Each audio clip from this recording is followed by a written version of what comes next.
So this afternoon what we propose to do is to run you through, very quickly, it needs to be quick because there's a lot of information here, on the amazing things that God has shown to us in fulfilling Bible prophecy over the last 2.5 years or so. So we're going to have a look at these things. There's never been a time that I can remember where we've had such a package so close together of events that are significant in the unfolding of divine prophecy. I can't remember a period like that. I can remember long periods where nothing, what I would have called highly significant, occurred. There was always things happening, but not highly significant. We've seen so many highly significant things in the last couple of years, and we want to just deal with some of those here this afternoon. What does that really mean? Well, to me, it means that God is really saying to us, listen, this is my last package. I can't do a great deal more for you than what I've done. You need to see it for what it is. That's how I read this package of things that we're going to review here this afternoon. While I was overseas, my wife sent me this little cutting from the Brisbane Sunday Mail back in January. And this journalist had obviously been on holidays. And he wrote, "Welcome back, readers. I know that, like me, you've been lying on a beach somewhere these past few weeks, grappling with the nuances of our existence in a post-truth world. Something big is coming. I can feel it. The way the human race is behaving at the moment reminds me of how ants get frantic before a big storm." Now that's just one of many quotes like that we are seeing nowadays. And that means, of course, that the world around us knows that something big is coming. They have no idea, of course, what it is. We do. So we're in a very privileged position. We can see, just like they can, that things are coming, but we know exactly what's coming. So therefore we should be ready for it. So that's our purpose this afternoon, to give you the evidence that we know the day is at hand. So let's go back to 2015, shall we? Let's go right back to 2015 and have a look at some of the principal events that occurred in that year. In that year, Putin, of course, continued to destabilise the Ukraine by supporting the rebels in the east and by chasing the huge debt that the Ukrainians owed to Russia for many years of supply of gas and oil. He wants to bankrupt them because he wants to take over that country. Why does he want to take over that country? Well, because you see, Ukraine happens to be the homeland of the Russian Empire. The original Rus were in the Ukraine, and their first capital, when they became a kingdom, was Kiev. Kiev today is the capital of the Ukraine. And so Putin, who's made it no secret that he wants to revive the Russian Empire because he sees himself as a Tsar, he's going to have to get the heartland. You can't have an empire rebuilt without its heartland. You've got to have your original heartland. And so that's why he wants the Ukraine, and he's working towards that end. And of course, what happened in 2015 is that oil prices went rock bottom. We got down to $40 US a barrel. It's a little bit more than that now, but that really impacted many economies, including Russia, of course. And OPEC stupidly said we're not going to lower our output, so therefore the price was kept low. That has brought many nations to the brink, including Russia. There's the crisis in Syria and Iraq as ISIS took control of strategic cities and towns. That's what brought, of course, Russia into Syria in September 2015. Pope Francis continued to mingle iron with clay to form the feet of the image. You know, there was a time, I'll show you, that the Pope said that Vladimir Putin is the only man that we can look to support Christians against their oppressors. Just a few weeks ago, Vladimir Putin said about the Pope that he's not a man of God. That's what he said about the Pope. He's not a man of God. Why not? Well, because you see, he's pumping the doctrine of liberty, equality and fraternity. He's got all of these liberal notions and he's pumping them in Europe. Putin's not happy about that. Okay, so he said he's not a man of God. Britain, of course, edged closer to European withdrawal, and we spoke about that this morning in the Sunday school session. And in July of that year, 6 nations lifted sanctions on Iran at the expense of Israel's security. And in fact, even though they won't own up to it openly, although John Kerry basically did, the US pledged to defend Iran against any attack from Israel. Think about that. Defend Iran against Israel? Yep, that was basically locked away in the small print of the agreement. And Kerry basically agreed that that was the case. So this is the Ukraine, the original heartland of the Kingdom of the Rus. Yes, Kiev is its first capital, established in 882 AD. Russia's had 1,500 troops in the Transnistria region of Moldova since the early 1990s, creating trouble, and they're still creating trouble there. Over on the eastern side, of course, of the Ukraine, you've got the Ukrainian rebels in the Donetsk Republic, that they call it. And of course, in 2014, in March of that year, Russia annexed the Crimea, which of course is part of Ukraine, or at least it was. So this is what's happening to this country. On the 29th of November last year, Ukraine reported Russia has 7,500 troops in its eastern province, 23,000 in Crimea, 9,000 of those on a very narrow border, and 55,000 on Ukraine's eastern border, that is outside the border. What are they doing out there? 55,000, waiting for the day. Waiting for the day when they can simply move in and take over this crippled country called Ukraine. And then we're going to have something very important. You know what we're going to have? When you look at a map of Magog, the eastern portion of Magog is the Ukraine. All right, it's the original heartland of the Russian Empire.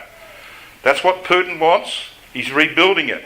And when he gets it, we're going to have Gog, the one at the top, that's what the name means, Gog, the one at the top, Prince of Rosh, Meshech and Tubal. What land is he from? He's of the land of Magog, all right? Gog of the land of Magog. Yes, they'll have the Ukraine. So that's where those events are heading. We're watching some very significant things. And if you don't think that that's true, listen to Putin himself. This is April 2016. He made this statement, according to the Russian 24 news channel. And he's addressing a delegation of the Ukrainian Orthodox Church, and he reiterated that nothing can shake Russia's perpetual blood alliance with Ukraine.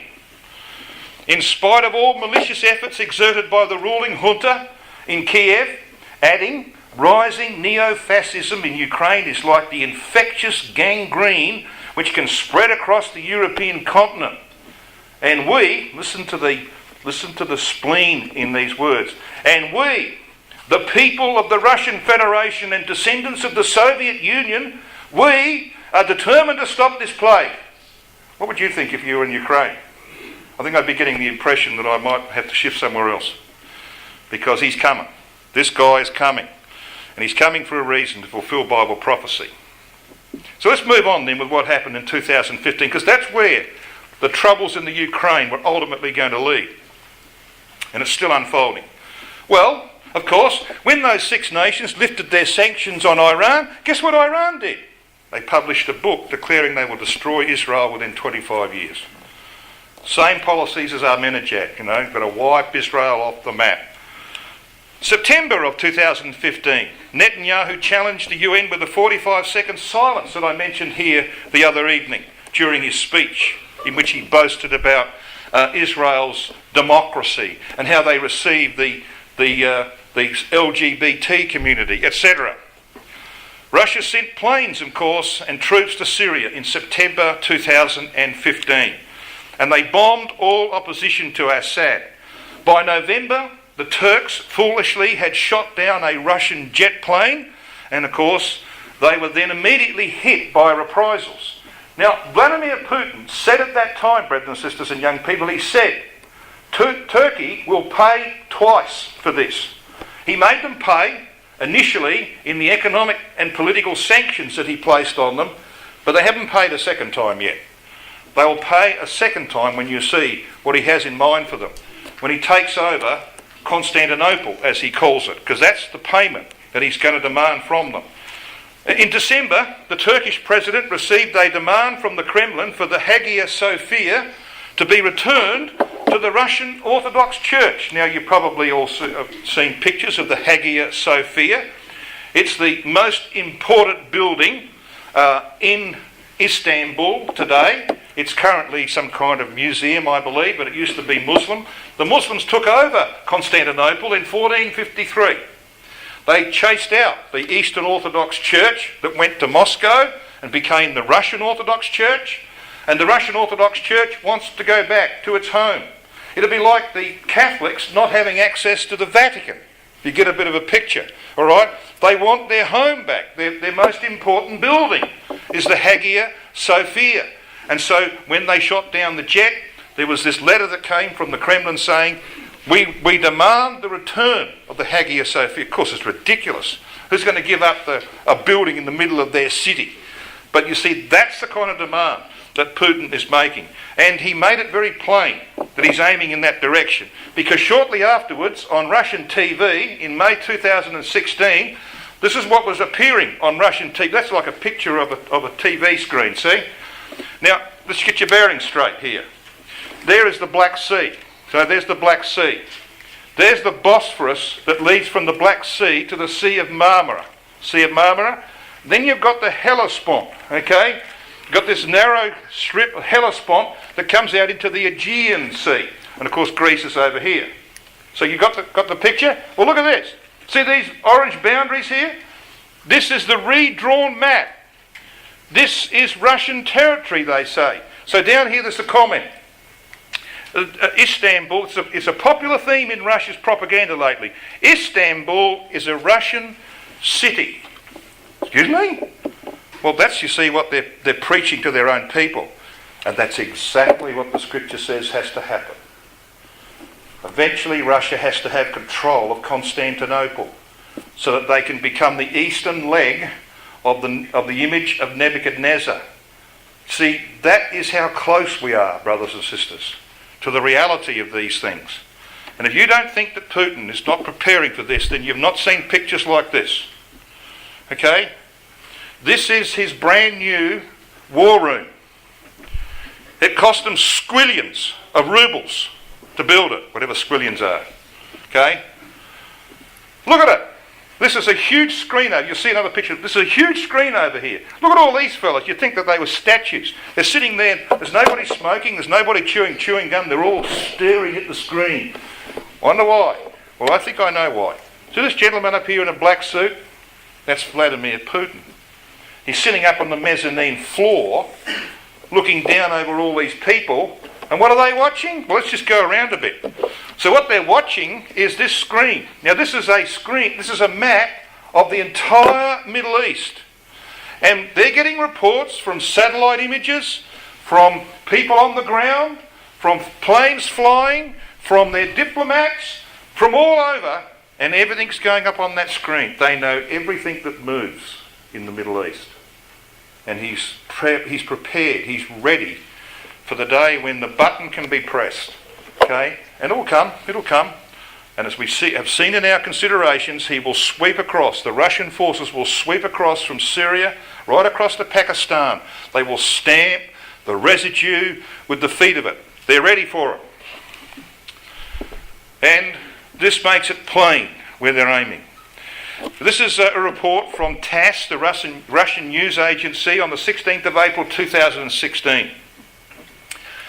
Putin said, should Turkey not stop supporting Al-Qaeda's Syria branch, I am indeed eager to end the job the late Tsar Nicholas II left unfinished. Now, of course, Tsar Nicholas II was the last Tsar. He was assassinated by the Bolsheviks in 1917 or thereabouts. So we went on to say this. During the World War I, he, the Tsar, sought to restore Constantinople. Now, stop there. It's not called Constantinople today. It's called Istanbul. But he calls it Constantinople. Putin knows his history.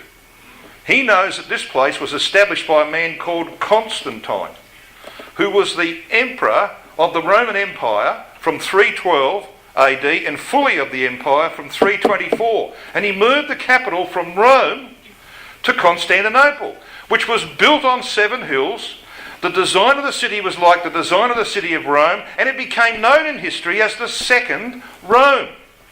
When they were kicked out of there in 1453, they went to Moscow, and Moscow became known as the Third Rome. Now they want to come back to Constantinople, because we have to have the two legs of the image.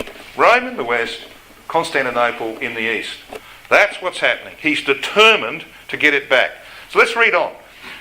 During World War I, he, the Tsar, sought to restore Constantinople, or Istanbul, to Christendom and protect Russian maritime security by liberating the Dardanelles and the Bosphorus Straits, but fate prevented him. What he's saying is, I'm going to finish his job. Okay? I'm going to finish the job. I will get Constantinople back. All right, let's just leave that for a little while. Now, this morning, in our Sunday school session, we spoke of the dramatic event of the removal of Britain from Europe through the Brexit vote of 23rd of June 2016. So I'm not going to repeat that, although there's a few here, of course, this afternoon that might not have been there this morning. But we pointed out the dramatic events that occurred on that day when a storm came from Europe, from over Brussels, and there were at least three huge downpours, midnight, in the morning at 11 a.m. and in the afternoon of that day at 5 p.m. so that people, many people, millions of people in fact, weren't able to vote. Even up to 10 p.m. at night, they weren't able to vote. And they expected the London vote to carry the yes vote, to stay in Europe. And it didn't happen that way because of angelic intervention. So there were some remarkable things that happened in 2016. Of course, the other remarkable thing that happened in 2016 was the election of Donald Trump. Now, nobody thought, virtually nobody thought that it was possible that a man like him could be voted into power. Why is he there? I believe he's there because God is going to use him. He's already using him, as we saw the other day, but he'll use him in another way. And I understand he's under pressure. There's talk of impeachment and all sorts of things going on like that. Don't worry. He's not going to do a Nixon and just calmly get on a helicopter and fly away. He's not that kind of fella. He'll bomb North Korea or do something like that. And it will be used by God to tip this world over the edge. And it's pretty close to going over the edge. So it needs it needs a loose cannon like this man to be a catalyst for that kind of thing. So God's put him there for a reason, and we watch with great interest. Now, the other thing that might have escaped some people is that there was another very significant thing that happened in 2016. And it happened on the 4th of December of that year. The Italians rejected the constitutional changes that their popular Prime Minister had put up that could have kept Italy in the European Union. Now, Italy, like many of the other southern European countries, is basically bankrupt. They're basically bankrupt. So they had to make changes in order to survive. And the Italian public, despite the popularity of this Prime Minister, voted no. They said no. And that, of course, meant that he had to resign, and he's been replaced by shambles of a government. And so Italy is in serious strife. It too eventually will be forced out of the European Union. Very interesting things. Let's just have a quick review of other things that happened in 2016. In June of that year, the Pope visited Armenia and highlighted the Turkish genocide that had occurred between 1915 and 1922, when 1.5 million Armenians were slaughtered, some of them just pushed out into the deserts to perish. And the Turks, over that period of time, took 80% of the territory of the Armenians. Now, some of you will probably be aware that they did have a very large piece of territory. It is said that Russia and Turkey are building up forces along the Kurdish strip of the Syrian border, that Russia supports restitution of the confiscated territory of the Armenians. Any conflict that might emerge there between Russia and Turkey, and of course the Kurds are involved in that as well, will see the return of ancient Tagama. It's going to reappear, Tagama of Ezekiel 38 and verse 6. ISIS had gained a foothold along the coast of Libya during 2016.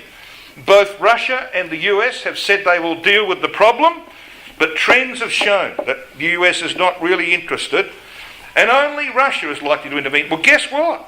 Just earlier this year, the Russians landed troops on the Egyptian side of the border in order to get involved in Libyan politics. They're going to cross over the border and support one of the strong men of Libya. They're going to put him in their debt, so that when, of course, he ultimately takes over that country, he's in their debt. Of course, we know that Libya is mentioned as well in Ezekiel 38 and verse 5. So we're seeing dramatic developments in that regard as well. But just a bit more about Armenia. Now, I want you to notice something here. This is Russian TV, okay? Do you see this little orange bit up here?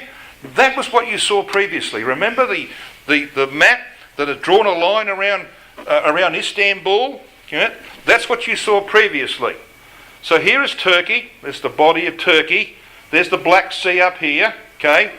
So what's this over here? What's this orange bit over here that I've got circled in the yellow? Well, that is the territory of Armenia. Now, Armenia doesn't look like that today.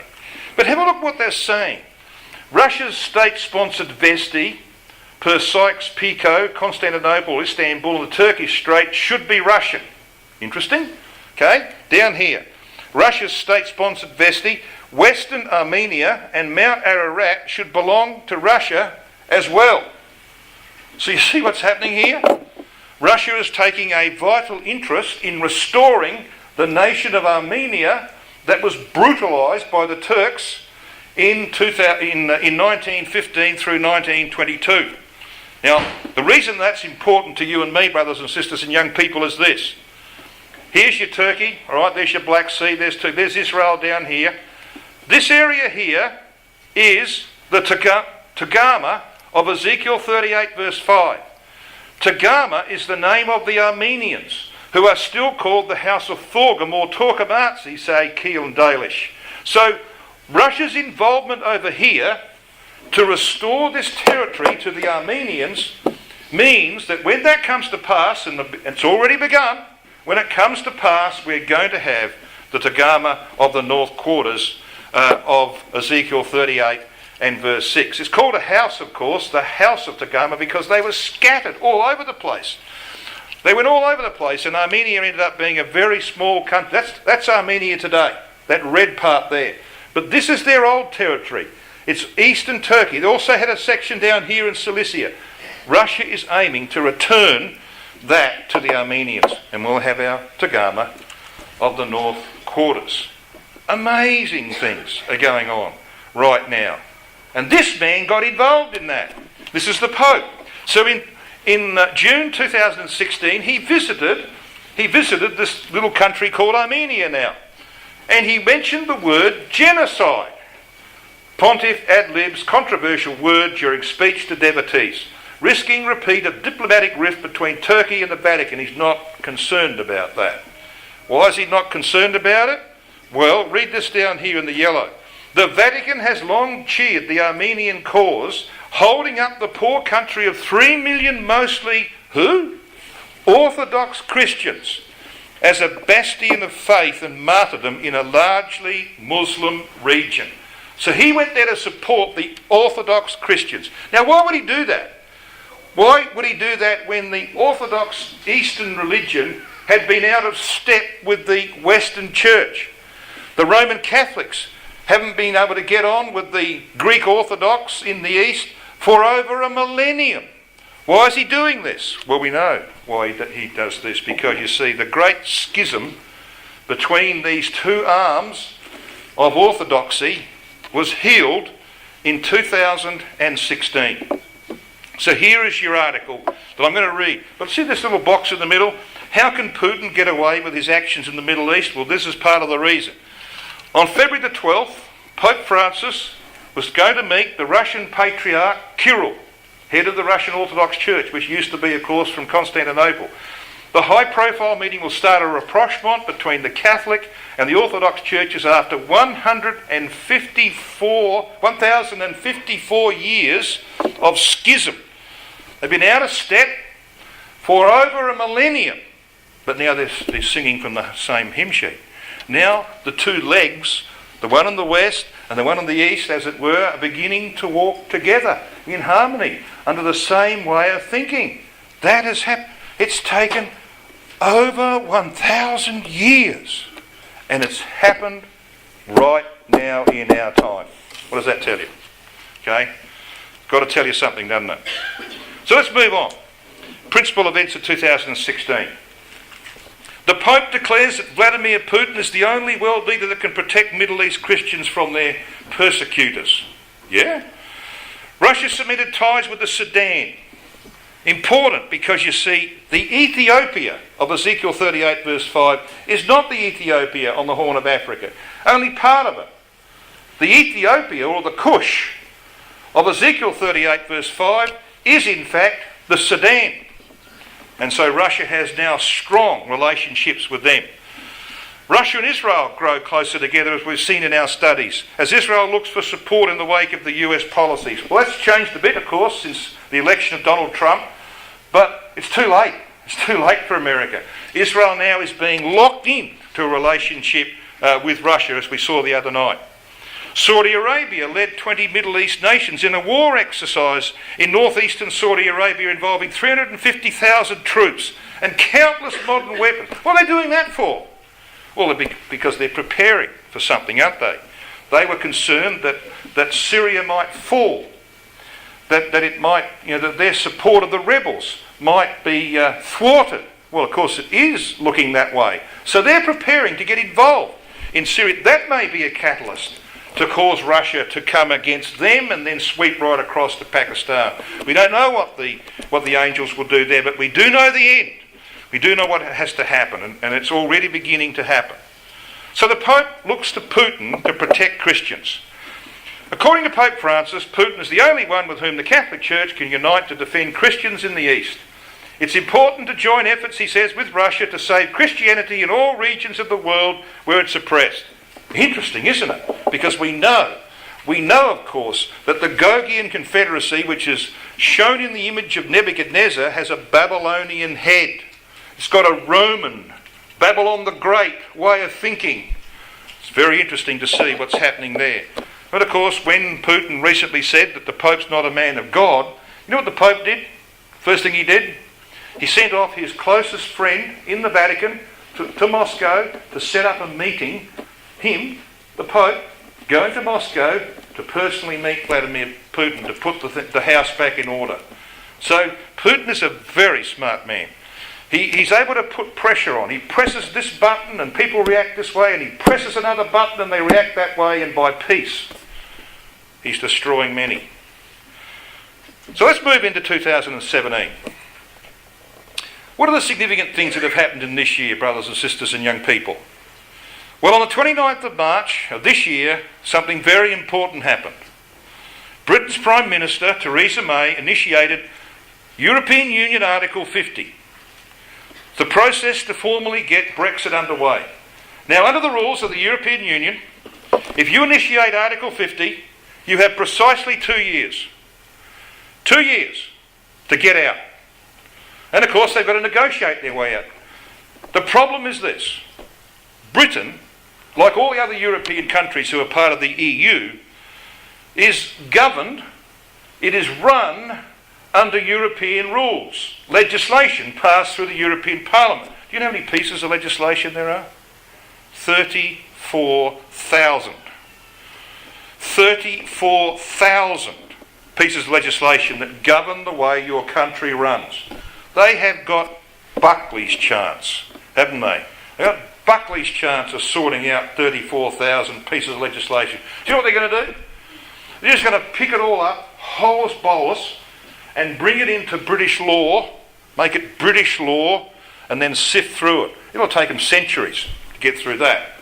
So you see, it's an absolute mess. But what it will mean is this, that they'll be forced in the end. And we mention again what we mentioned here this morning, that when Theresa May, in her hubris, decided to go to the electorate on the 8th of June for an election she didn't have to hold for another 3 years, okay?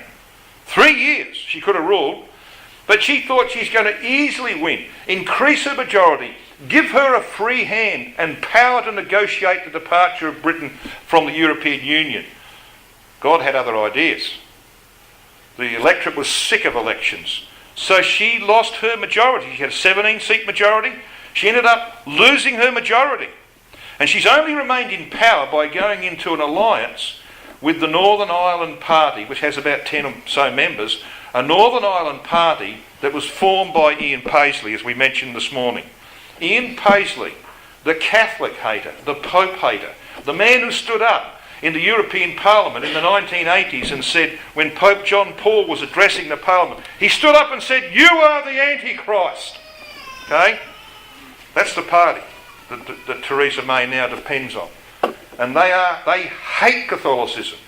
And of course, most of the European nations are Catholic. So that's going to create some real difficulties for the departure of Britain, because they're going to have to conform to that party, otherwise they'll lose government. Well, of course, we turn to France. What happened in France this year is quite amazing, isn't it? Marine Le Pen, the right-wing nationalist party, who of course is supported by the Kremlin, that has a policy of making France a close friend of Russia. Well, she didn't win. She was in the presidential election, which, by the way, is a massive step, but she didn't win. But she shook politics up in France, big time. Britain's economy has done very well since the Brexit vote, you might have heard.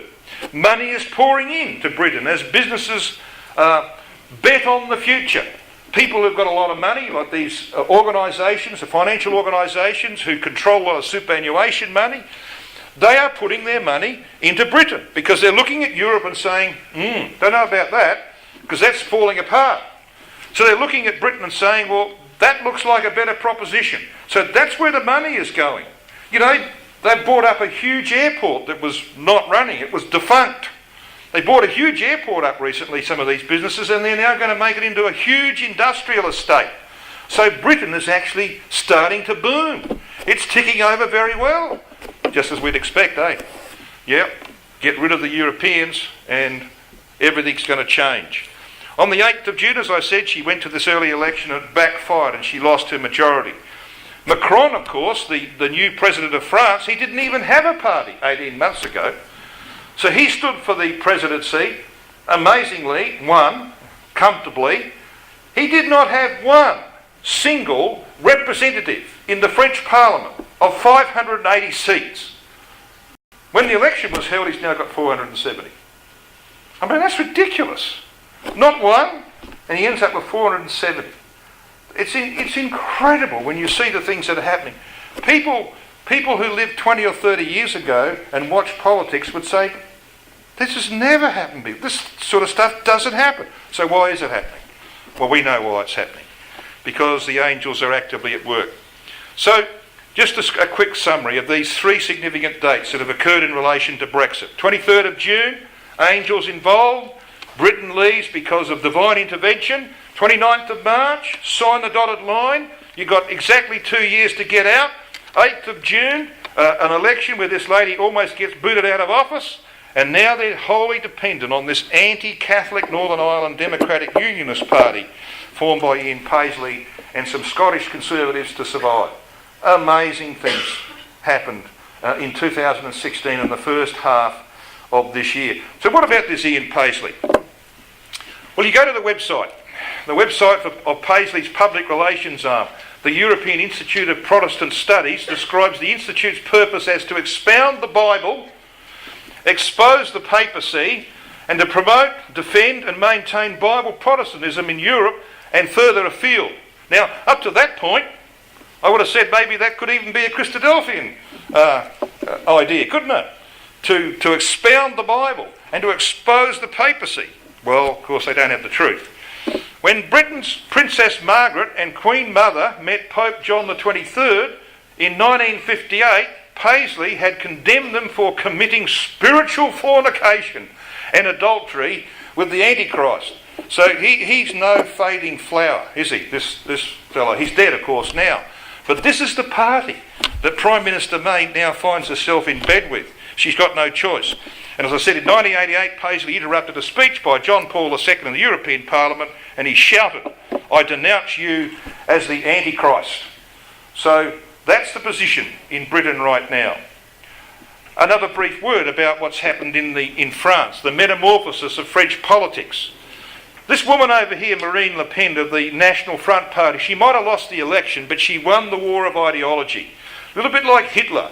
You know, he didn't come to power for a long time, but he inched his way towards it. And once, of course, the Depression hit in 1930, it was only a matter of another 2 years, and Hitler was in power. Similar pattern, I believe, will be followed here in France. Macron is the president, but he had 0 representatives. He's now got, of course, a whole multitude of them, and he's got no hope, really, of running France and bringing it out of its troubles.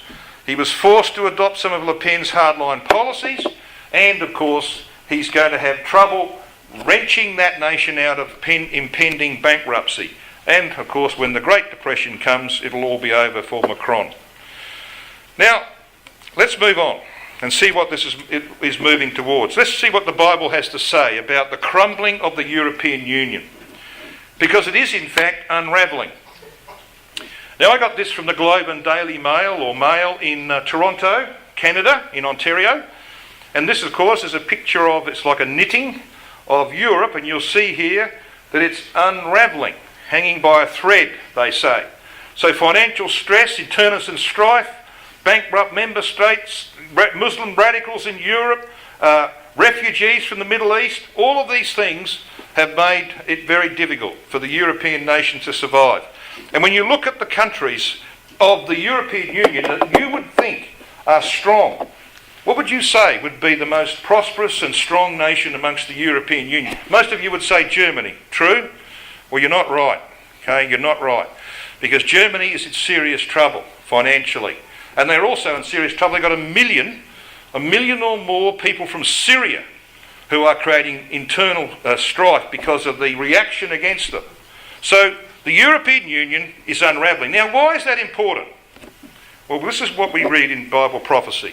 This is Revelation 17, verses 12 and 13, which tells us, and the 10 horns which thou sawest are 10 kings. So there's the 10 nations formed by barbarian invasion of the Roman Empire from about the 300s or thereabouts through to the demise of that empire in 476 or thereabouts. So these 10 horns are 10 kings, which have received no kingdom as yet, but received power as kings 1 hour with the beast. Now that hour, of course, is after Armageddon. It's the last 30 years of the 40-year period of judgment. So it's still to come in its fullness. But at Armageddon, there has to be 10 nations in Europe that have given their power, at least partially, to the papacy. They'll ultimately give it all, as it were. They've received power as kings 1 hour with the beast. These have one mind and shall give their power and strength unto the beast. So that's what Bible prophecy requires. There will be 10 independent nations. Not the conglomeration we've got in the European Union today with 28 nations who have no borders. They're not independent. You can just cross over. That's not the situation that's required by Bible prophecy. That is coming to an end. This crisis, this refugee crisis, has caused many of these nations to block their borders. They don't want all of these refugees crossing over. And so, little by little, we're moving towards what the Bible requires. 10 independent nations with one political agenda shaped and guided by the papacy, who by that time will have great power as a result of the Great Depression that is coming. So the European Union, the Eurozone as we know it, is doomed. And bankruptcy among the southern nations and the British, of course, withdrawing from Europe, will see the northern nations eventually, the slightly more prosperous ones, leave for self-preservation. So this is what we have to have. We have to have the revival of the old empires, including the Roman empires we saw the other night. So these nations here, this is where your 10 are going to be found. The Roman Empire in its history had a northern border. They crossed it once or twice, pushed back. They went into Germania, got pushed back. They came back and the border was the Rhine and the Danube, which runs into the Black Sea. That was their northern border. And so these 10 nations, as a result of what's happening now, will end up becoming the 10 nations who will be, of course, beholden to the papacy. Now, we know that France plays a very important part in all of this. And Brother Thomas said this in Elpis Israel. He said, in this general description, may easily be discerned that extended portion of the west of Europe, comprehending ancient Gaul, Belgium, and the countries bordering upon them, which constituted in our day the Napoleon Empire. Gomer, then, he says, points immediately to France. So France is going to play a major part in the events of the latter day. And that's why what's been happening in France is so important to us. It's the revival of the beast of the sea. It will return where the papacy has enormous political clout in the west. It's going to be the revival of the fourth beast of Daniel 7, which we saw the other evening, and we'll have the development of Babylon the Great in that territory. All of that is beginning to unfold. So I want to then come to the end of our sessions with a couple of very important things. Now, I've been talking about the looming depression. Some people say to me, yeah, well, we've heard a bit about that, but is that really right? Is that true? Well, in our exhortation this morning, we're in Luke 17. Can I just take you back there briefly to Luke 17?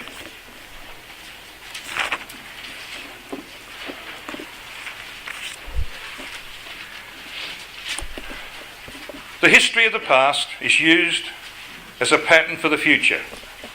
The whole of Scripture does that, and Christ does that. You ever asked yourself, when you read Luke chapter 17, verses 26 through 28, you ever asked yourself why he chooses the days of Noah and the days of Lot? Why didn't he choose any other period of divine judgment? Well, he chose it for a reason, because he tells us that reason. So let's read verse 26 through 28. Now, what I'm going to do here is that I'm actually going to give you the literal Greek. I'm going to go back to the original grammar of the Greek. And what we have here is the plural imperfect active in the verbs that are used. So listen carefully. This is how it should read. Verse 26 of Luke 17. And as it was in the days of Noah, so shall it be also in the days of the Son of Man. Now, I'm just going to stop there briefly, because he keeps talking about the days of the Son of Man and the days of Noah and the days of Lot. Where he uses the plural days, he's talking about days of opportunity. Days of opportunity. Just like there were days before the flood and days before Lot was taken out, those were days of opportunity. We are actually in a period of the days of the Son of Man. He's about to make his appearance, and these are our days of opportunity. Now, it just so happens that from the time God began to work to bring forth the fig tree, to bring forth the fig tree nation of Israel, is 120 years. That work began in 1897. That was the first Zionist Congress. Within 50 years, Israel's a nation state. Okay?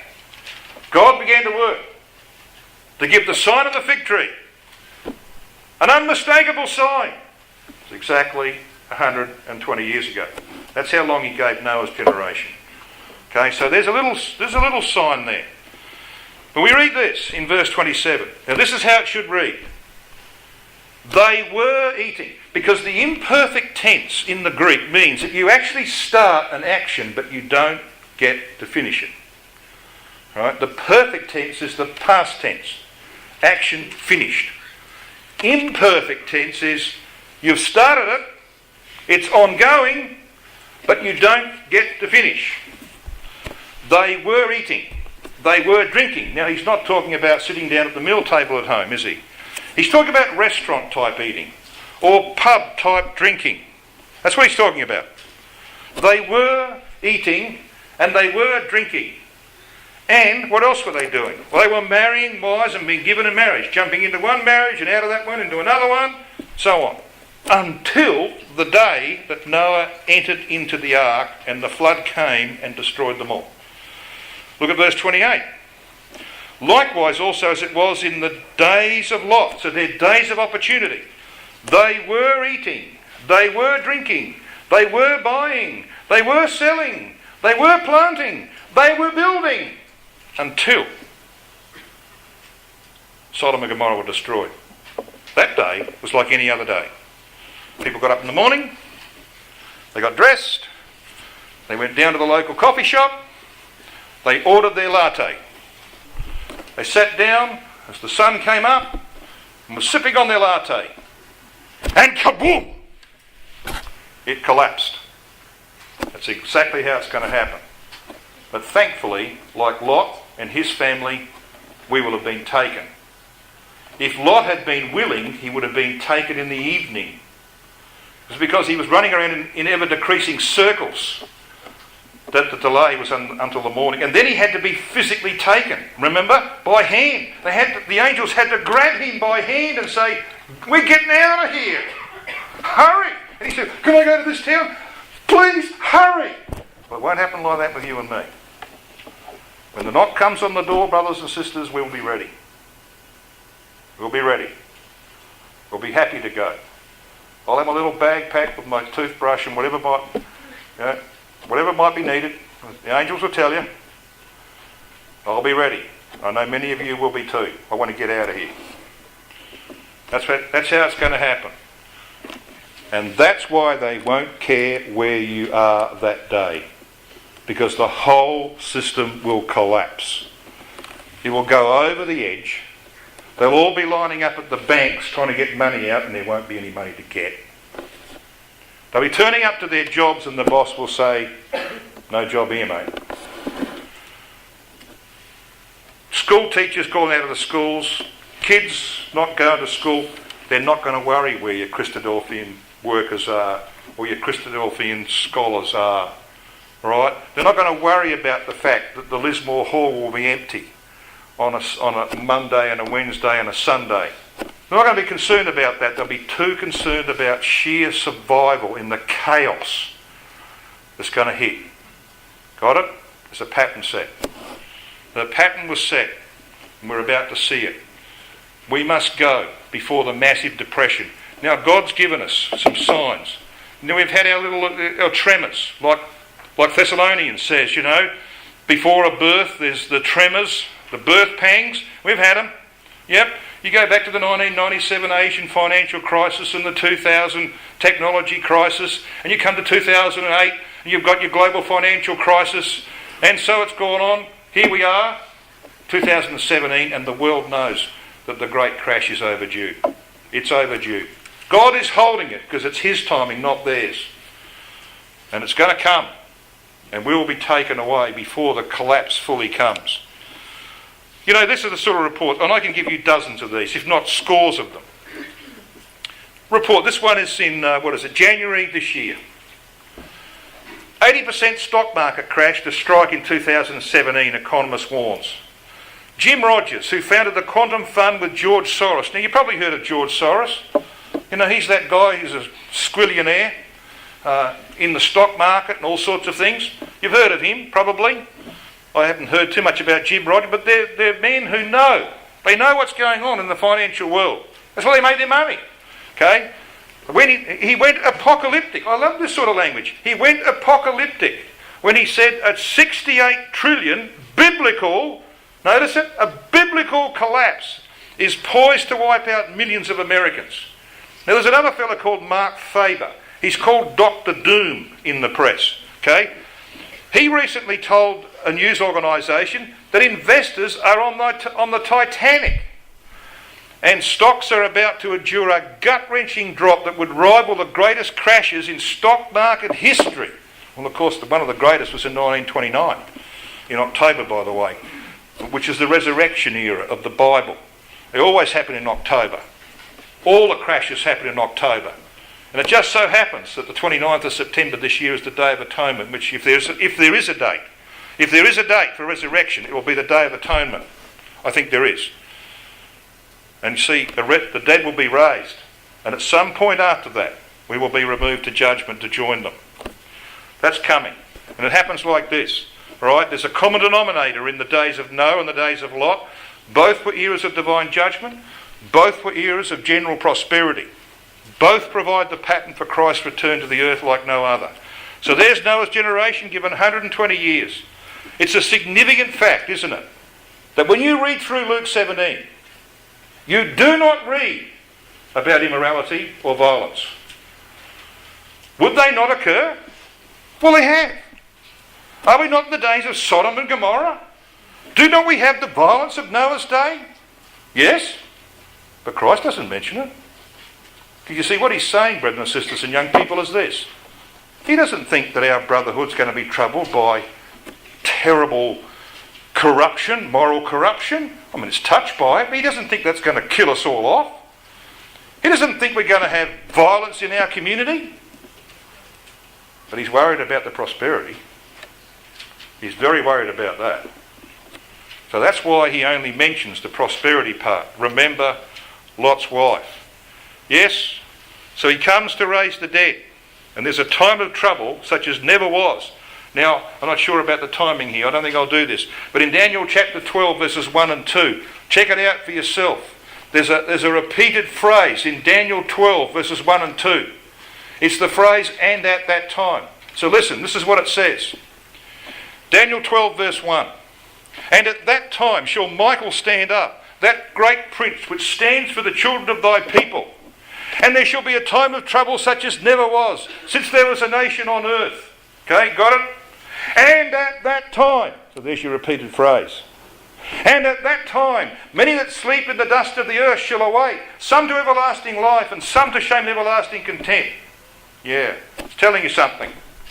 The resurrection of the dead and the removal of the responsible living to the place of judgment is the signal to begin the time of trouble such as never was. It's referred to in Isaiah 26. When we read in verse 20, "Come, my people, hide thyself. Come into the chamber, to the bridal chamber." It's the faithful taken, immortalised, taken into the bridal chamber of our Lord Jesus Christ, so to speak, at Sinai. Hide thyself for a moment until the indignation be overpassed. Indignation? Is that Armageddon? No. Because Armageddon comes in the next verse. You know what the next verse says? Isaiah 26 verse 21. It says, "For Yahweh cometh forth out of his place." Yeah, he is. He's going to come forth from Sinai, Christ and the saints. So what's the indignation? The indignation is the time of trouble such as never was. This world has created a monster, hasn't it? And God, when he's taken us out, is going to unleash the monster against them, the creators of the monster. That's going to be a dreadful time. So that is how it will unfold. And we're not that far away from it. And then will come Armageddon, of course. This is how it happens in history.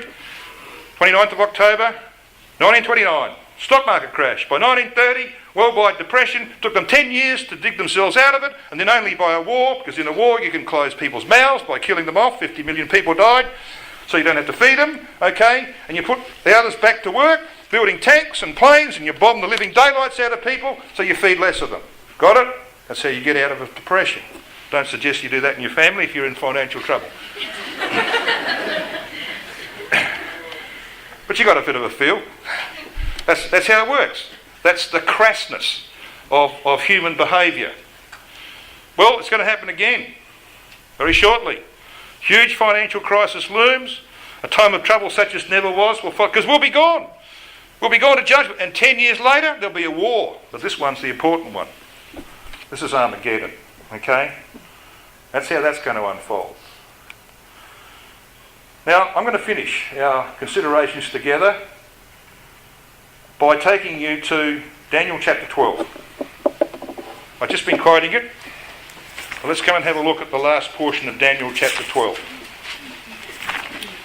And as you're turning that up, brethren and sisters and young people, I'm going to make an appeal to you. And this is my appeal. I get to do a fair bit of travelling, and when you do that, you're sort of in the firing line a little bit. And I have people accusing me of saying that I said that Jesus Christ would return in such and such a year. Let me just tell you something. I can recall what I said.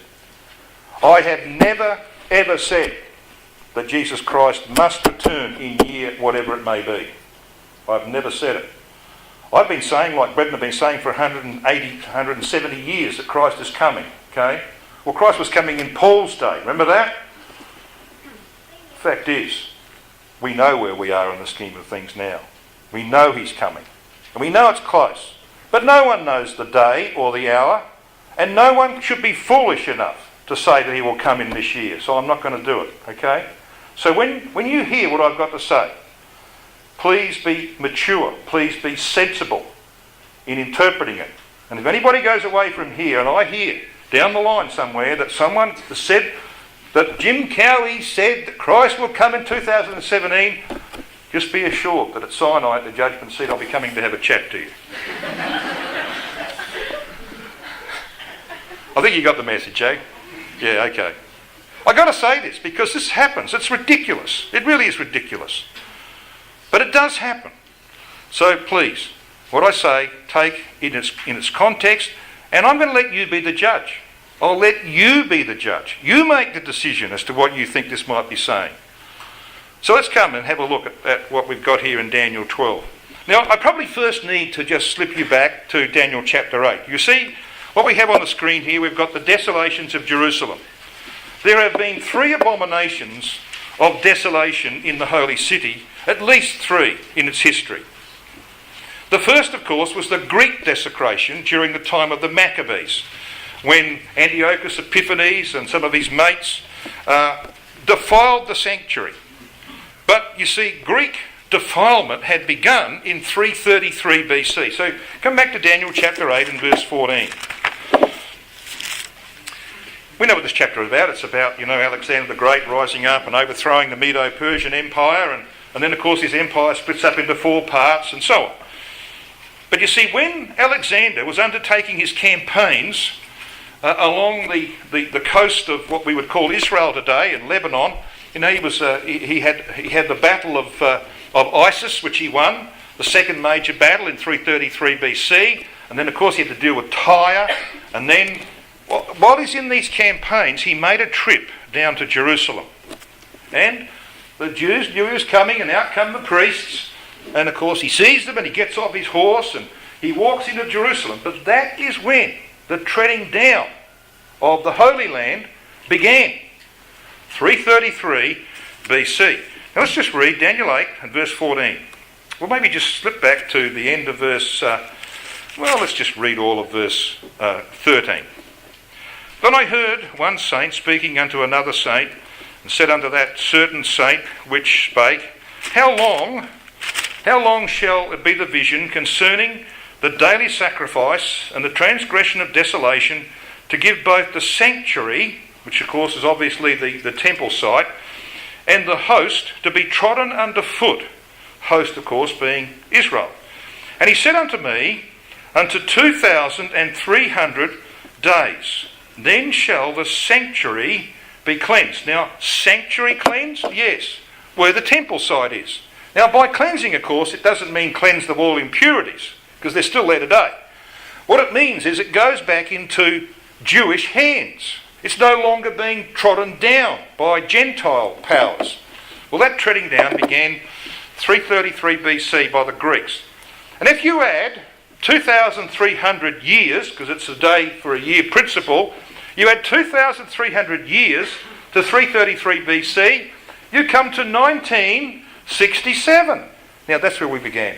We began here last Thursday night talking about the sign of the fig tree, the events of the Six-Day War in 1967, when Israel took possession again of the old city of Jerusalem. That's when Gentile defilement of that place ended. It's never going to be trodden down again. We saw that yesterday. Okay? Got that picture? Okay, let's come back to Daniel chapter 12, and along the way I'm going to make mention of the next desolation of Jerusalem. What was it? The Roman abomination of AD 68 to 70. Now we know this is true, because this is a reference to Daniel 9:27. And Christ mentions that in Matthew 24 verse 15. And what he says in that verse is, when you see the abomination of desolation spoken of by Daniel the prophet standing in the holy place, then know that the desolation thereof is nigh. And he says, no doubt, it's the second abomination of desolation. But there's a third one. And that third one is referred to in Daniel 12 and verse 11,